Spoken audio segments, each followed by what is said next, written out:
Hello and welcome to Real Men Feel. I'm your host, author, coach, and healer, Andy Grant. You can visit theandygrant.com to learn more about me. Real Men Feel reminds men that they're human beings and they have the right to experience and express all of their emotions. My guest today is Bob Martin. Bob's journey takes him from a high-powered mob lawyer during Miami's cocaine cowboy era in the 70s and 80s to being a healing and mindfulness coordinator, meditation mentor, and author. Currently serving as a professor of wellness and mindfulness at Elon University, Bob blends Taoist teachings, brain science, and psychology to help individuals break free from limiting beliefs. Bob has led quite an interesting life, and you'll hear who he sees as the people who enforce the Constitution, how he began as a mob lawyer, and what happened when he first received the message to retreat. Bob's journey is full of highs and lows, and his lessons combine Taoism and Buddhism. We discuss meditation, mindfulness, relaxation, and much more. He shares what he's proud of, what he wishes more men knew, and how to get his free ebook, What is Meditation and Is It For Me? Let's do it. Hello, Bob, and welcome to Real Men Feel. Thanks. Pleasure to be here. Yeah, when I first discovered you, I think it was on Podmatch, I found you. That's a kind of matchmaking service for podcasts for people that aren't familiar. You describe your journey as going from an arrogant mob lawyer during Miami's cocaine cowboy era to a healing, mindfulness coordinator, and meditation mentor and published author. So the cowboy cocaine era, that's the 80s? 70s, yeah, 70s and 80s. 70s and 80s, okay. So it was the time of Miami Vice, yeah, and Scarface. And so was that glittery image? Is that like what drew you into being a mob lawyer to begin with? Well, it was good question. It wasn't so much of a choice as just the evolution of the situation. When I graduated law school, Janet Reno, who was running the Miami DA's office at the time, swooped me up, and I started working there, and I rose to be in the Economic Crimes and Consumer Frauds Division. And the mob was kind of hard to prosecute, but we went after their money with something called RICO, or Racketeering Influence Corrupt Organization Act. Yeah. We hit them for many, 72 million. And I was a part of that task force. So shortly after that, I left the DA's office, went out into private practice, and I'll call him Johnny, came to visit me and basically said that he had some pretty good lawyers and I was able to beat him, and he wanted to send me some clients because he thought I was a good lawyer. So that's how I got involved with them. Okay. So let's see. So you weren't truly, well, I don't know. I mean, everyone's entitled to a defense. So you went from a prosecutor to an defense attorney, and your specialty were acting mobsters? Well, it wasn't like I was consigliere. Okay. I wasn't on the inside. First of all, I'm not Sicilian, so we can't. However, they needed somebody to refer their folks to, the mules that got arrested and the mid-level people who, would be charged with trafficking charges and the like. And they paid well, and they paid in cash. And so I came to know them and hang out with them and get to know them on a personal as well as a professional level. And I've got some stories around that. But it wasn't like I was on the inside of it. Okay. So that's what got you in. You're so good that the other side wanted you to work for them. Yeah, yeah. So what happened in your life to say enough of that and make a transition? Can I just go back for a moment about something you said about representing those kinds of folks? Okay. So a lot of people ask me that question, and I always love to take the opportunity to answer it. There's a number of reasons why defense attorneys can do what they do, because one of them is that when you go into court, the other side's not going to take it easy on you, and they're going to whack you over the head, and finally you get up and you want to fight back, just on a personal level, But the other thing that's really important about defense attorneys is that the prosecutors and the police officers, they enforce the law. But defense attorneys enforce the Constitution. We're the ones that keep the private citizen away from the government, or protect them from government overreach and excess. And basically, it's like, if you're going to take my guy, okay, you can take him, but you're going to dot your I's and cross your T's, and you're going to do it by the book. And I'm going to make sure that I hold you accountable to it. And that keeps the system honest. And so we take our role, as guardians of liberty real seriously. So I don't always do it for the dirtbag, but I do it for the system in order to keep it moving in the right direction. Right. Again, because even a dirtbag has to be proven guilty of something. You can't just assume it. Right. Got it. Yeah. And if you give the prosecutor an inch, they'll start taking it, and they'll cut corners, and then innocent people start to get convicted, and that's nobody enjoys. All right. But anyway, just as an aside. Sorry. No, great. That. No, I'm glad you took the time to clarify that, and I love that line of defense attorneys are the people that enforce the Constitution. I've never heard that spin, or I've never heard anyone, except one former and future president, kind of claim to be, I protect the Constitution, but we'll see what happens there. Yeah, right. So again, what led to the transition of leaving that life? Yeah, so I was, riding high. I had a good reputation. I was well respected. I was making a lot of money, paid my house off by the time I was 32, and was investing in businesses and stuff, and going out with these guys and partying a little too much and thinking too much of myself. And, they didn't call them the cocaine cowboys for nothing. And there was a lot of powder around. And when you do that stuff, you feel real arrogant, and you feel real invulnerable. Nothing can hurt you. And that's not a great way to keep a safe and happy life. And so things were kind of going down the doghouse personally, and I was seeing a therapist. And one day I came to a real important crossroads. I was feeding money into a business that I thought was going to make me $1 billion, and it was just sucking me dry. And I said, George, what should I do? So George started throwing coins and making mathematical calculations, and came up with the number, and picked up a book and opened it to that chapter number and showed it to me. And the title of the chapter was Retreat. And, I'm paying the guy a good bunch of money to be my therapist, not to be a soothsayer, right? And it kind of freaked me out, and I kind of got mad at him. I stomped out, but I couldn't help but have that word, retreat. And so I made a decision that I would pull back. I'd take a look at myself and look at what I was doing. So I started to wean myself off of some of the excesses, and come to find out, when I went back to see George with my tail between my legs and asking him, like, what was that? And he said that was the I Ching. And I said, what's that? And he said, well, it's a Taoist practice. And I said, what's Taoism? So it turns out that my therapist was the English language editor, disciple, and devotee of a 72nd generation Shaolin priest. Think about that. 72 generations. It's about 1,400 years of handing down the learning from father to son to father to son. Wow. And so Master Ni came to Miami frequently, and he got a little Taoist group going, and George led it when he wasn't there. And when Master Ni came, we sat at his feet and listened to his wisdom. And he was just the most amazing human being, somebody who had actually gained mastery in life. He's unflippable, unflappable, always had the exact right thing to say, was always appropriate, always kind. And you just loved being near him.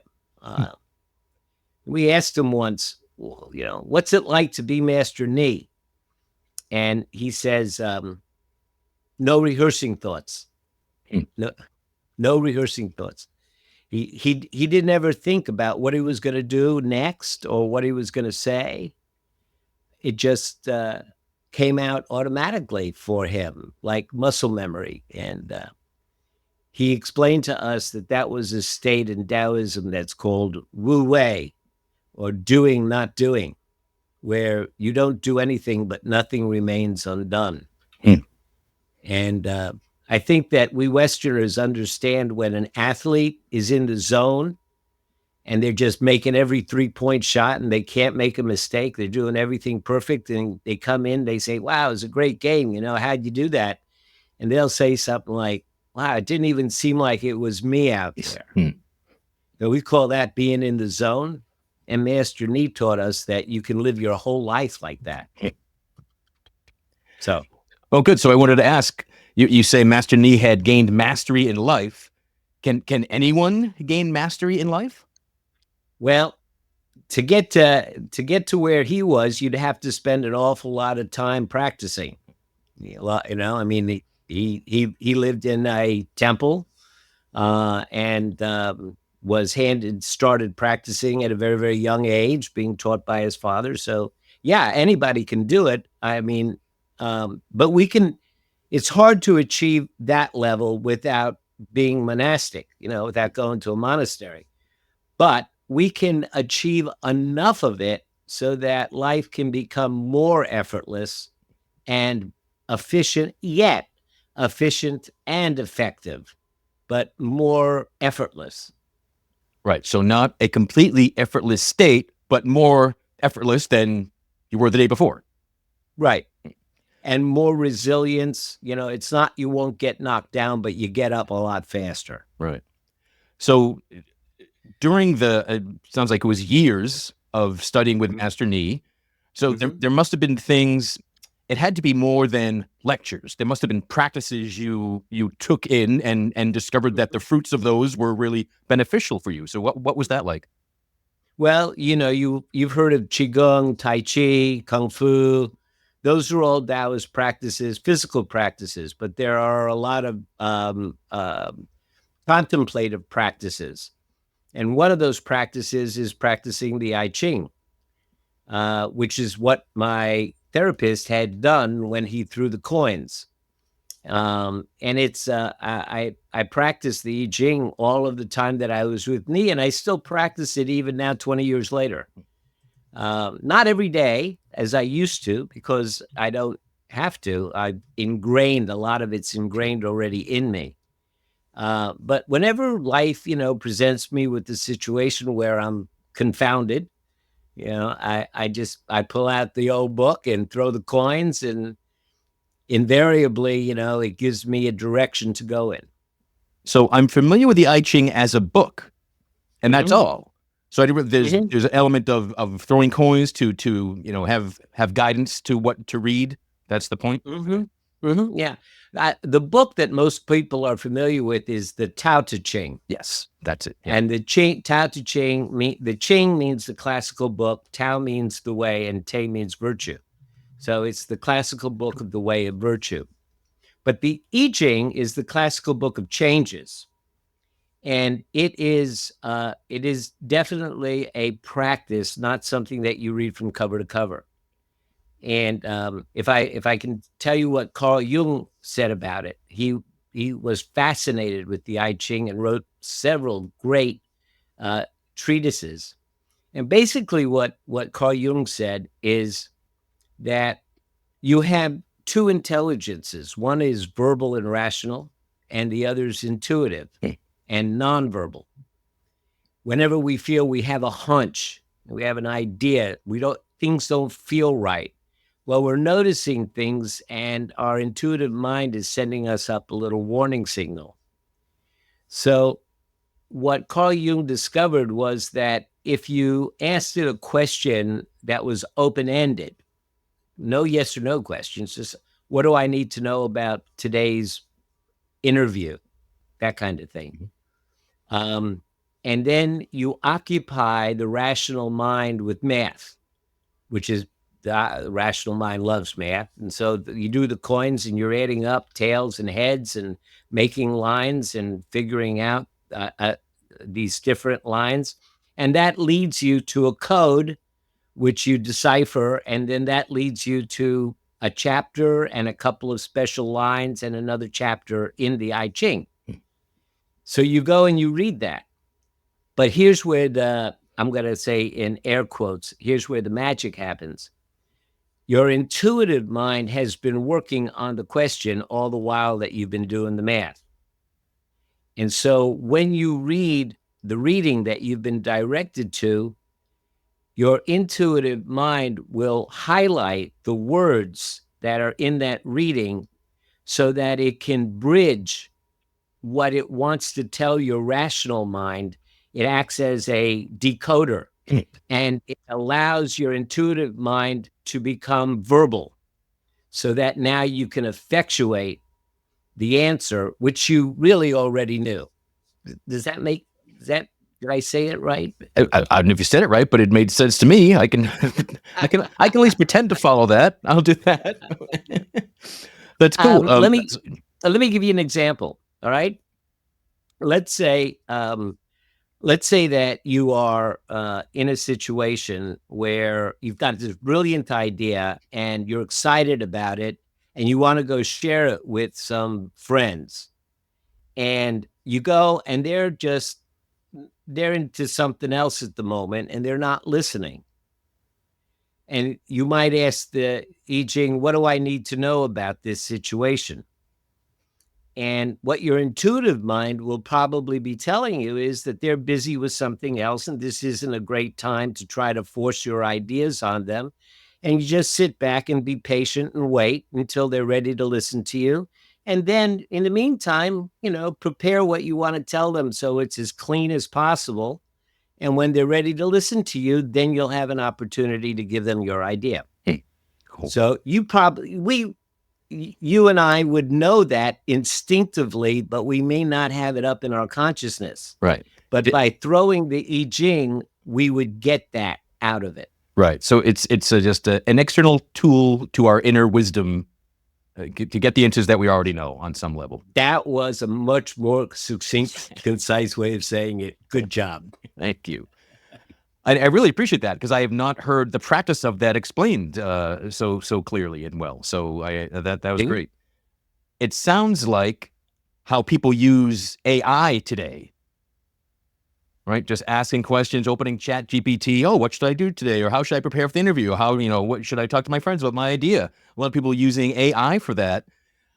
Do you think that's giving can AI be intuitive? Well, here's the thing. If we're thinking that AI or the I Ching is actually going to give us the answer, then we're correct with AI, because you're going to ask it a question and it will go through its database and give you an answer based on its database. But if you're looking to access your inner wisdom and make conscious the answer which you already know to be true, I don't think that AI can do that for you, because you need the time of distracting your rational mind and get it out of the way so that your intuitive mind can be free to work on the issue. That piece of the practice is an important piece. So AI is just the rational mind. AI would be, let's call it the verbal mind. AI is totally verbal. Cool. Yeah, so I do Akashic record readings, and it's similar, just another way to access inner wisdom, another way to get there. And I haven't done this yet, but I thought it'd be cool to I'm going to ask ChatGPT questions about myself after I ask them in the Akashic records, and then see how different or varied they are, just as an experiment to see, does AI have any? Because it's hard to imagine that AI could have a sense of spirituality or connection, but I don't know. AI is pretty amazing. I sometimes wonder about it, because I find that whenever I'm polite with it and I say please and I ask it if you would or could you, it always seems to be more accurate for me. Maybe it could be, just my read on it, or that's what I want to believe, but I don't know. It just seems like it has a sense of that. And I've asked it a lot of spiritual questions and gotten some pretty good stuff. Yeah. Write some wonderful poetry. One thing I noticed in your bio was a topic you like is the work ethic of happiness. Mm-hmm. Can you expand on that? A lot of people think that happiness is something that happens to you, but it's really something that you generate from inside. If you depend on the world to, keep you happy, then you're going to find that you're going to be living on a roller coaster pretty much. There's a certain work that's necessary internally in order to be able to generate that happiness on a regular basis. Awe is another thing like that. The sensation of awe. Most people say, well, you have to actually be in a sunset that's gorgeous, or you have to be, gazing upon this or that. But awe is something which, if you put the time in, there are ways to cultivate a sense of awe so that you can access it more. And the same thing is true of happiness. Understanding a little bit about how the brain works, doing a little bit of, so there's some knowledge that's involved about how you actually work internally. And then there's, the practice of contemplating what really works for you and what doesn't. But I think the most important thing about happiness is to break free from identifying with your thoughts that you are your thoughts. When you're trapped inside of your thoughts, if I see something and I have a judgment, and that judgment becomes not only my truth but the truth, I am not free to access that, to make little adjustments that bring me back into balance. So when I can step back and notice that my thoughts are something that I generate, because we say, what do we say? We say, I had a thought, right? So who is the I that had the thought? And when we can start to pull back from that thought, and so all of that takes a bit of intentionality.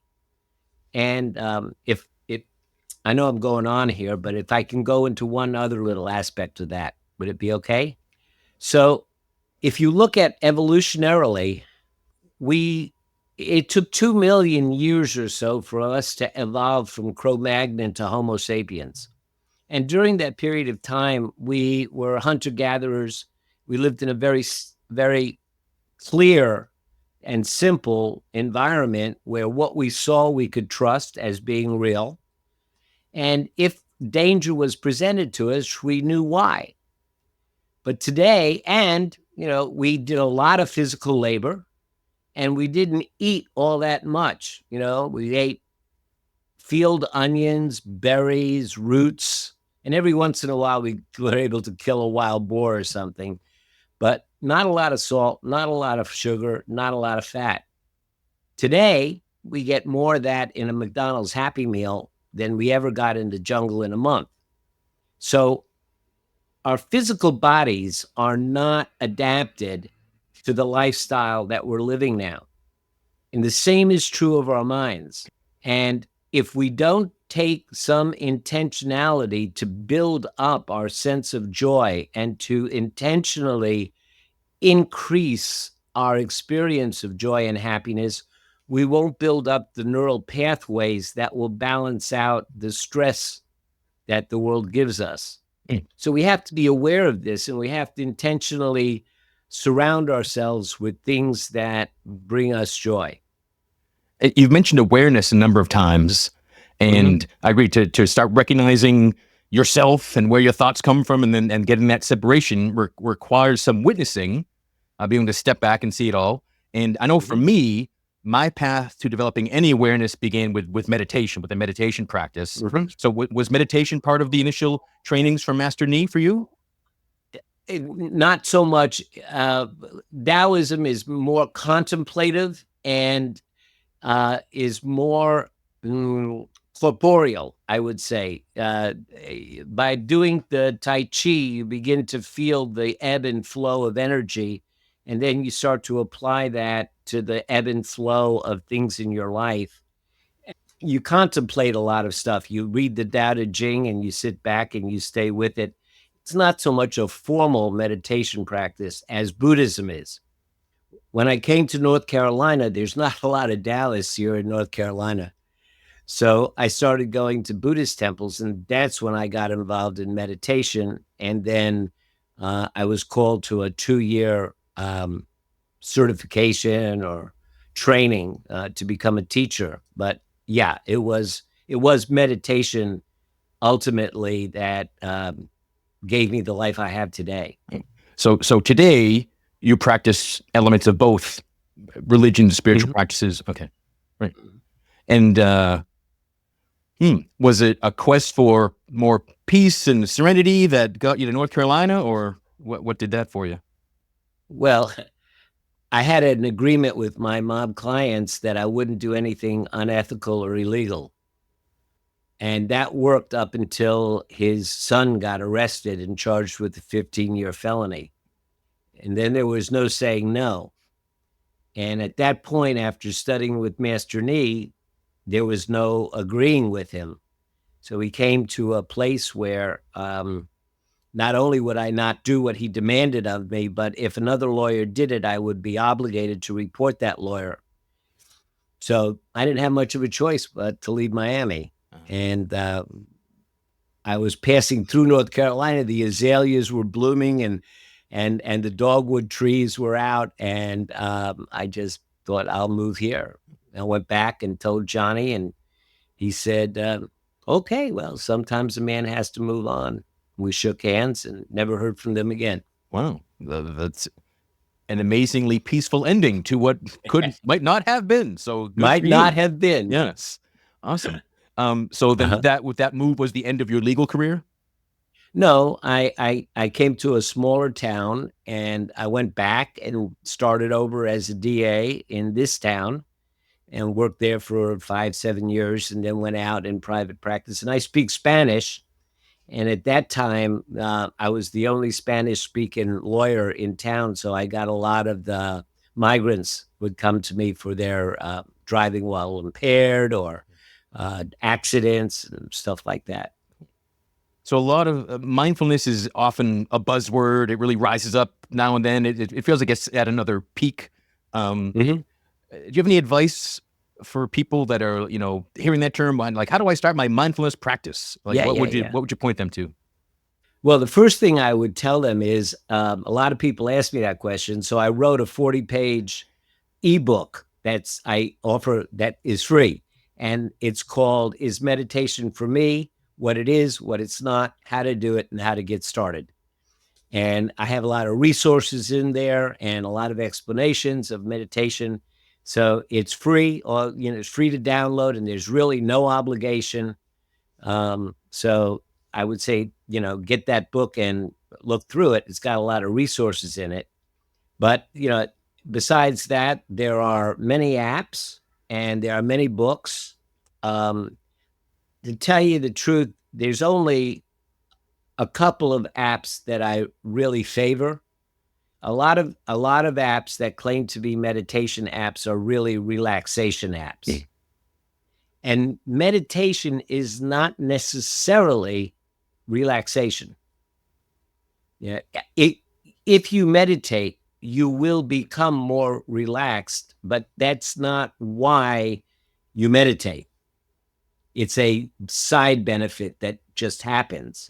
If you're looking to meditate in order to become peaceful and tinkly and hug trees and all that, then meditation is not that. Relaxation is. And relaxation is very important because your brain broadens and builds and all kinds of great things happen, but it's just not meditation. I think the best apps for meditation is one called Balance, which actually has an AI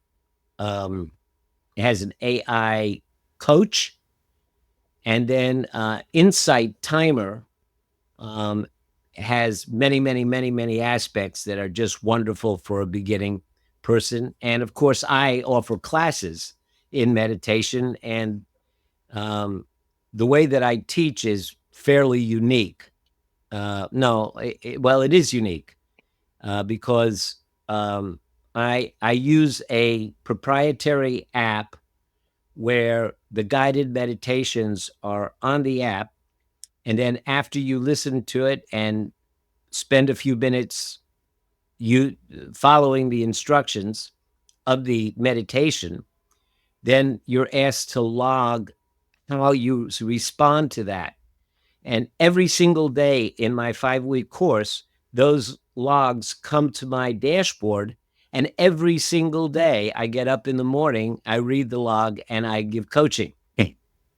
So every single day, it's like it's like you're my roommate, and every day you're getting more advanced, and so it's highly effective. I teach it to college students on campus, and I got to tell you, after the third week, when they really start getting it, I mean, it's like my heart blows up. I mean, I see these kids who started out and an entire new world opens up for them. And I get these comments like, I feel as free as I ever have. Yeah. Or I couldn't do my homework and then I did my 10 minutes and then I could. Or I just noticed there are crickets outside my window. And it's just I really do. I get my life from it. Awesome. Yeah, and those little moments they're moments of awareness. And they come from, I mean, often people meditate to get that awareness. So great. So we'll have links all over Real Men Feel, the blog post for this episode, for the apps you mentioned, all the books and everything. But does anything stand out as kind of the most surprising to you transformation of any meditation student you've had? Yeah, I mean, there's several, but I think one that really stands out is one student came to me after the second class and confided in me that he was a picker, which is a nervous habit. And by 4 weeks later, he'd stopped picking. That was just something that was very real, very physical, very, definable. But, one of the things you asked about what surprises me is, and since this is a, Real Men Feel podcast, sometimes I'm just surprised at how underrepresented men are in seeking out meditation as a tool. And that pains me. You must have seen it increase over the years, though. If I have a class of 12, I'll have 2 guys in it. I also coordinate all the mindful activities on campus for the faculty and staff, and we have a lot of lunch and learns. I'll have 17, 18, 20 people show up, 2 or 3 guys. All right. So I'm used to being one of those 2 or 3 guys. And so when I go to, and that was, my journey, I think it's been at least 15 years on my real personal growth, spiritual journey. And I'm seeing more men at things, but yeah, it obviously has not sprinkled down into every town, every class, every state, whatever it might be. But I know they're out there. I do see more of them. So, Bob, what are you proud of? Oh, that's a great question. A lot of it, I think of a lot of it as things that were fortuitous and just came along at the right time. But, the old expression, when the student's ready, the teacher will come. So being proud, I think if I was going to say I was proud of anything, it would be that I never gave up. I just kept moving forward. So that implies there were times that giving up crossed your mind? Oh, yeah. Oh, yeah. I mean, I had a severe bout with opioid addiction. I mean, there was month after month of getting up at 6 o'clock in the morning and driving to the next town because I couldn't go to an NA meeting in my town. I mean, I was a lawyer, right? And I had a reputation to uphold. So I'd have to drive over to the next town at 7 o'clock in the morning and sit in on an NA meeting day after day after day after day. And then, there's the whole thing of how many people you can hurt, and you can break their hearts going through something like that. I flunked out of Boston University. Um, I, at one point I was like terribly obese, 324 pounds. Now I'm 205. So those are some challenges. Having to move to North Carolina, and then I guess one of the big challenge was that you grow out of who you were, and then you find that the wife that you married has not, and so you have the heartbreak of divorce, and the like, and so those that in a way those seem like first world problems, but each one of us, our own little traumas are our own little traumas. Right. Yeah, we are each our world. First, second, third. Like what that label doesn't really mean much. It's we can only know our life. Yeah. Is there any one thing top of mind that you wish more men knew? Well, this goes back to Taoism and yin and yang. I wish more men understood that if they didn't have any yin energy, any female energy in them, they would not really be able to relate to women. Just as though women who don't have any yang energy find it hard to relate to men. The balance of the energies is a good thing, and you have to have them, and you have to cultivate them, and it's okay. It's okay to have that yin energy in you, because that is the energy that gives rise to compassion and generosity and loving kindness and the like. And, we focus too much, I think, sometimes on our yang energy, our aggressiveness, our punching through, our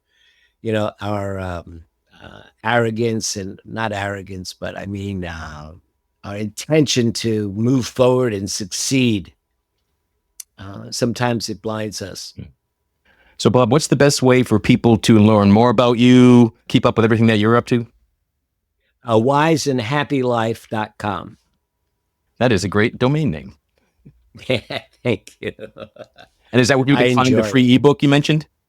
Yep. You can find the free ebook and some of my poetry, and you can find my 2 published books and a little bio on me, as well as information about the classes that I teach. And awesome. And if you want to get in touch with me directly, there's a contact button. Super. Well, Bobby, I appreciate you sharing your story so openly. You told me you've had quite an unusual experience in life. Like, yeah, you sure have. So congrats on doing much better than just surviving it, but really thriving and excelling. And my favorite type of man to meet is someone that is open about sharing their experience, their journey, and then how they're being of service to the world. And you definitely are being of service to the world. So thank you for your service.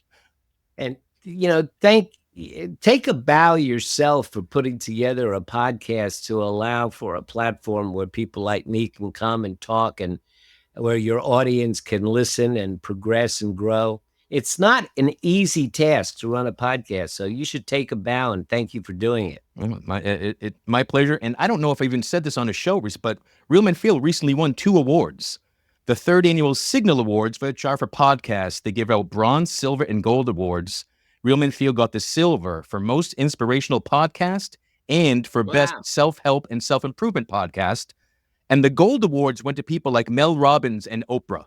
So silver's really, I was really surprised to be nominated and be a finalist. And then when I got the silver, I was really blown away. I still kind of am. Wow. But that's great. Yeah. So just think of all the lives that you touch. How wonderful is that? Yeah. It really is. And I have taken the time to appreciate that, raise my awareness, take the bows physically and mentally and emotionally. And it's been wonderful. But so thanks again, Bob, for your time here. For everyone listening to us, thank you for giving us your time and attention. Please visit realmenfeel.org for the blog post for this episode, which will have all the various links and resources discussed. Wherever you're discovering Real Men Feel, please subscribe, follow, like, share this episode with someone, post a review or a comment. If you're not thrilled with the state of your life today, book a free clarity call with me, and we'll explore some positive changes you could make. Visit theandygrant.com/talk. And until next time, be good to yourself.